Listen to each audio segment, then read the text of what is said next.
મિત્રો, ખાલી કલ્પના કરો કે તમે વિદેશમાં ફરવા ગયા છો અને ત્યાં જે પાસપોર્ટ માટે તમે આટલી મહેનત કરી હોય એ પાસપોર્ટ ગુમ થઈ જાય કે ચોરી થઈ જાય તો તમે શું કરશો? શિયાળામાં પરસેવો વળી જાય એવી બાબત છે ને.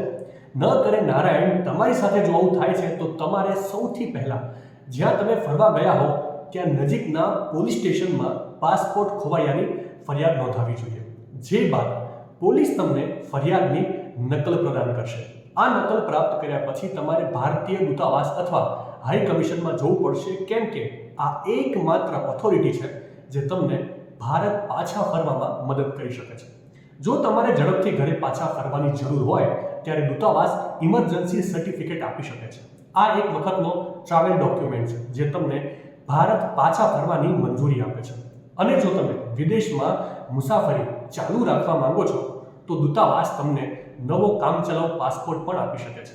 ઇમરજન્સી સર્ટિફિકેટ અને કામચલાઉ પાસપોર્ટ તમને ઘરે પાછા ફરવા માટે સત્તાવાર રીતે મંજૂરી આપે છે. અને અંતમાં સૌથી ખાસ વાત, નિષ્ણાંતો હંમેશા તમારા પાસપોર્ટની ફોટોકોપી સાથે રાખવાની કે પછી ઈમેલ અથવા ક્લાઉડ સ્ટોરેજ દ્વારા ડિજિટલ કોપી સાચવવાની ભલામણ કરે છે. માહિતી સારી લાગી હોય તો રીલને વધારે શેર કરજો અને આવી જ અવનવી માહિતી માટે સંદેશ ડિજિટલ સાથે જોડાયેલા રહેજો.